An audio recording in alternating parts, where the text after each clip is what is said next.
narkoba masih tetap ternyata sesulit Susah. itu. Ya. Itu kampung-kampung yang disebut sama Bapak tadi itu, saya pernah liputan di situ. Oh ya, oke. Begitu masuk, pandangan curiga itu langsung terasa. Iya. Oke. Pandangan curiga itu langsung terasa semua. Ngelihatnya aneh gitu. Gitu kan Pak ya? Mereka yang salah, kita yang takut. Ada pengakuan dari salah satu narasumber saya, Pak. Tawuran itu emang diciptakan. Di Jakarta Timur itu tawuran diciptakan hanya untuk memudahkan pengiriman narkoba. Oh iya Pak. Pernah menemukan kasus itu nggak Pak? Ya ada.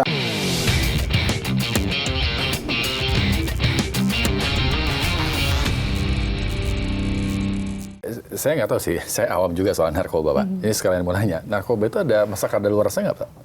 Secara umum enggak. Nggak ya? Secara umum enggak. Oke, baik. Nah bicara soal peredaran, kita ngomongin Jakarta Pak. Jakarta, yang Bapak tahu, di daerah mana Pak peredaran paling besar? Yang paling banyak lah. Ya. Kampung narkoba. Iya kan, kalau ngomongin kampung narkoba kan kita ada lah beberapa titik. Iya, ada kan, beberapa titik yang sebenarnya sudah kita intervensi juga. Tapi kita memang merubah perilaku masyarakat di kampung narkoba juga tidak semudah kita membalikkan tangan. Karena faktanya di kampung-kampung narkoba itu juga memang secara ekonomi adalah minus. Sehingga kita menggandeng semua stakeholder. Jadi termasuk Pemda punya kewajiban. Kalau dia dibuat sejahtera, dibuat makmur, dia akan bisa beralih dengan kegiatan yang lain.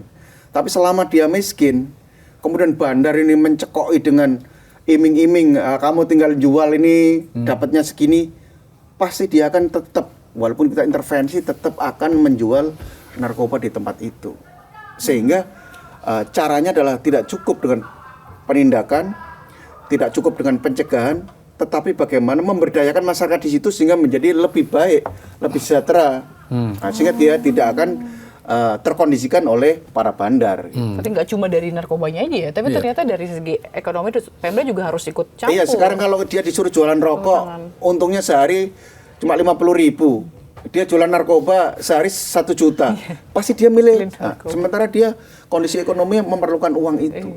Iya realistis sih, ya nggak sih ketika 50 1 juta ya akan pilih 1 juta ya. Maka moral menjadi ukuran. Jadi bagaimana tokoh-tokoh agama juga melakukan intervensi di situ bahwa itu memang benar secara ekonomi. Tapi nanti ada istilahnya di neraka, nanti ada hukumannya. Jadi harus ada sentuhan agama juga.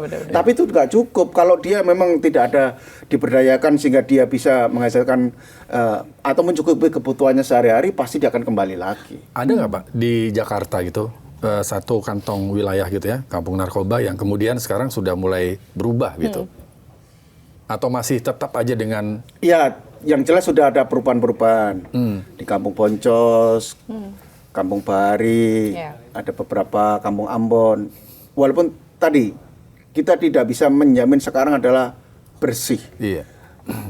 Karena dia sudah lama terinarkobakan dengan itu tadi. Kemudahan menjual karena saling melindungi yang memang difasilitasi oleh para bandar. Bagaimana rumah kecil-kecil, petak-petak, tapi ada CCTV. Jadi polisi masuk, BNN masuk, termonitor. Jadi banyak CCTV kalau rekan-rekan mungkin mau ngecek gagal ya, gagal mulu ya. Nggak bisa.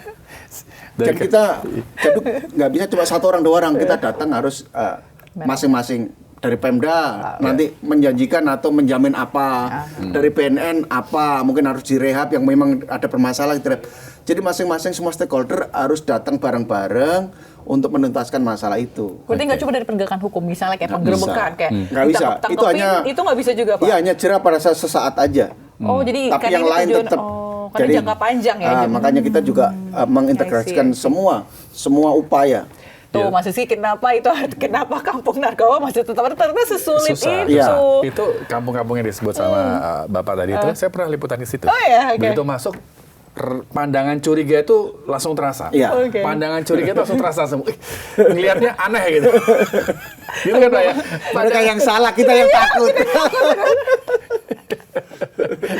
Jadi tukang ojeknya itu pandangannya beda gitu. Semua itu dikondisikan. Kalau bahasa kita cepu, jadi intelnya mereka gitu.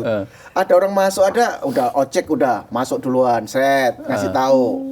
Ini secara manualnya, Iya. ntar bisa dimonitor CCTV. dan ada juga pakai drone memonitornya sudah. Oh iya? Iya. Hampir semua kampung atau satu kampung aja? Kampung ini semuanya sudah pakai drone karena drone sekarang kan murah. Iya, Iya, maksudnya intinya mereka Iya. memanfaatkan teknologi sebegitunya. Iya, Iya, ya. karena ada yang itu tadi, ada yang biaya dari bandar-bandar itu. Jadi kita berupaya untuk dia keluar dari narkoba, tapi di sisi lain bandar itu malah memfasilitasi untuk dia tetap jualan narkoba, kan gitu ceritanya. Kuat-kuatan nih. Iya. Masa ya di tempat tambal ban ada CCTV? Oke. Iya. Tapi emang susah sih ya. Ya kita tahu lah beberapa titik ya di Jakarta seperti itu. Bahkan sempat juga ada pengakuan dari salah satu narasumber saya, Pak. Tawuran itu emang diciptakan. Di Jakarta Timur itu tawuran diciptakan hanya untuk memudahkan pengiriman narkoba. Oh iya, Pak. Pernah menemukan kasus itu nggak, Pak? Ya ada pasti. Jadi semua cara dilakukan, baik dengan cara konflik, baik dengan cara konser, semua cara dilakukan oleh bandar narkoba. Loh, kalau konser kan harusnya di depan sudah di-screening dong, Pak ya? Iya kan ada juga yang kalau konser-konser yang besar ada kan beberapa yang mereka menggunakan security internal. Memang di luar kerjasama. di luar polisi Oke. mungkin tentang ada di bagian-bagian tertentu yang kita kan nggak bisa masuk, hanya mereka. Pengamanan internal mereka juga ada. Ya disitulah kadang-kadang malah digunakan sebagai tempat pesta pora narkoba kan gitu. Atau narkoba Dan tadi yang beberapa kali ditangkap. narkoba cair tadi Bapak bilang dimasukin ke dalam botol wine itu juga nggak terdeteksi kan Pak kalau masuk ke konsumsi.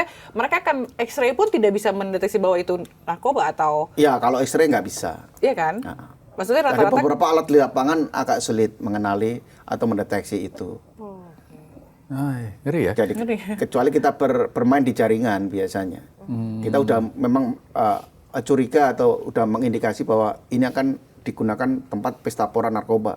Kita biasanya udah masuk. Kegiatan di Bali yang sengaja diciptakan kegiatan-kegiatan mungkin konser musik atau pesta apalah, Rave party. itu hanya salah satu cara supaya dia bisa pesta narkoba sebenarnya. Ya kami sudah bisa mungkin ke sana, biasanya langsung kita gerebek.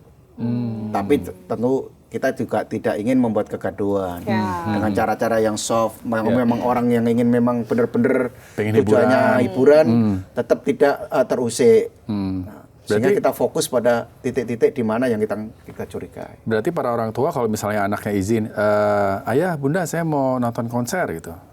Itu harus waspada ya? Waspada ya, bukan Iya, curi. harus waspada. Bukan berarti bukan kita langsung nuduh mencuri ya? anak kita. nanti langsung posesif. Tapi waspada.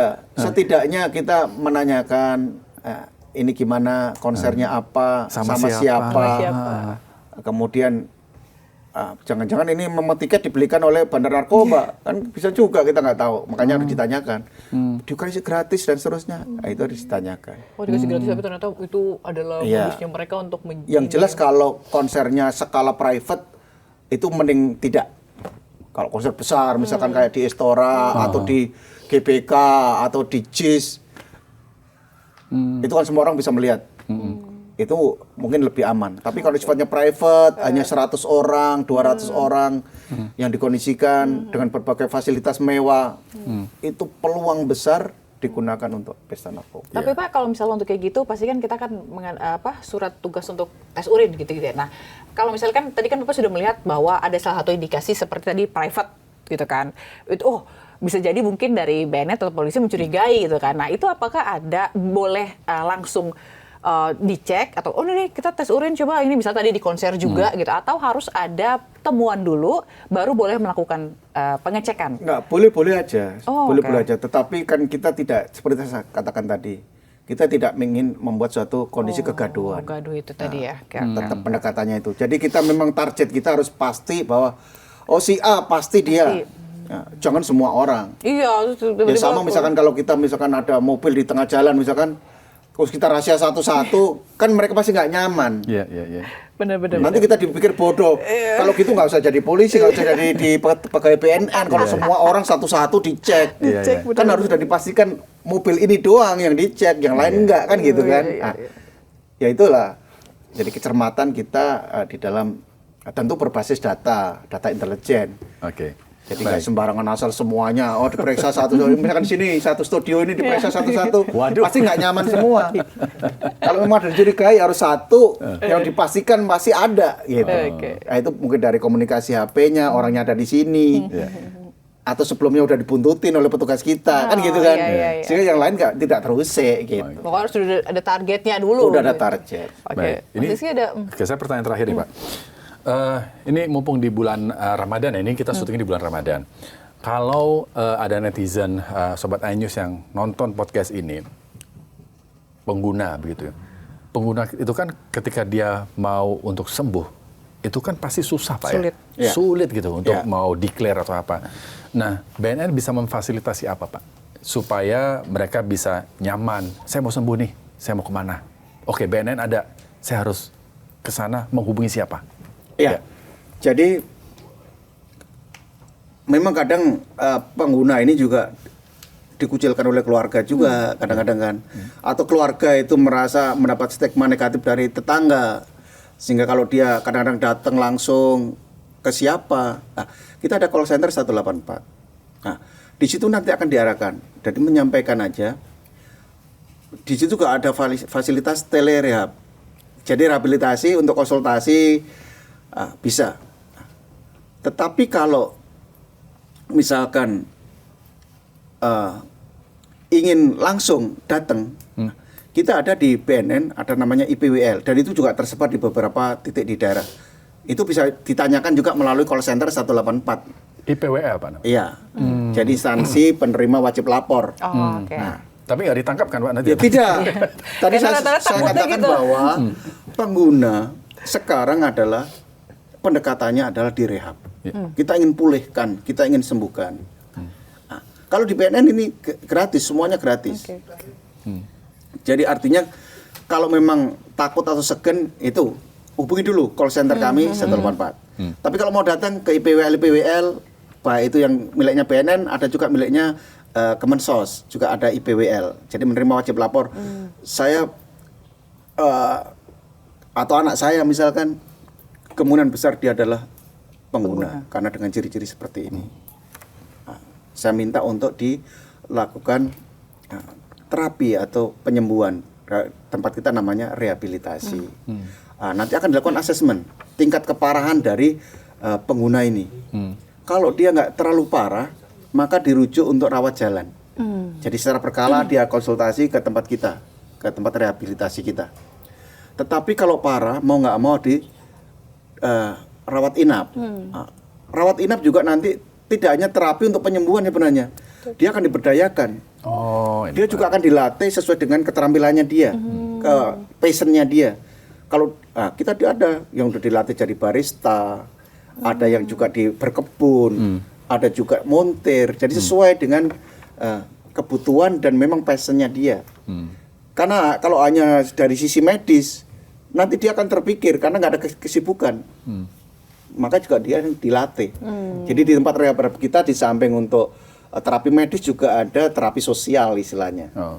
Oke. Jadi selain medis, sosial juga gitu ya. Jadi ada semacam BLK di dalam balai rehab kita. Supaya nanti pada saat dia udah sembuh, tidak tergantung lagi, dia punya keahlian untuk supaya bisa bekerja. Untuk mencapai kebutuhan hidup dia. Terakhir Pak, mungkin ada yang mau disampaikan bagi generasi muda supaya untuk, ya emang dari dulu selalu himbauan ya menjauhi narkoba ya, mungkin ada pesan khusus untuk generasi sekarang supaya benar-benar bebas dari narkoba, mungkin boleh dilihat ke kanan sini Pak, silakan. Jadi kepada anak-anak kita, baik pelajar, mahasiswa, para santri, jadi jangan pernah mencoba narkoba. Karena kesenangan sesaat, tetapi bahayanya ada pada suatu kematian. Dan masa depan bangsa ini ditentukan oleh adik-adik sekalian. Kita tidak akan pernah meraih Indonesia Emas 2045 kalau adik-adik sekarang menggunakan narkoba. Karena pada saatnya tentu ada generasi yang bobrok, generasi yang tidak unggul, yang tidak mungkin akan menjadikan Indonesia Emas 2045. Oke, terima kasih Terima kasih, Bapak. Pak. Menarik sekali tadi Menarik perbincangannya. sekali, benar-benar. Kita sih berharap nanti informasi yang disampaikan tadi bisa membuat pengetahuan gitu ya untuk para orang tua, untuk anak-anak muda ya, netizen atau sobat Anymus dimanapun Anda berada. Oke. Terima kasih sudah menyempatkan menyimak terima podcast kasih. kami pada hari ini di Dan Bikin Terang. Terima kasih juga kepada Brigjen Pol Supianto, Kepala Pusat Laboratorium Narkotika BNN, udah bikin terang soal narkoba hari ini. Terima kasih, Oke, Bapak. terima kasih. Oke, kita pamit. Saya Fazila ke Indonesia. Saya Riz Hasan, terima kasih dan Sampai sampai jumpa. jumpa. Terima kasih, Oke, Pak. makasih. Terima kasih, Pak. Terima kasih.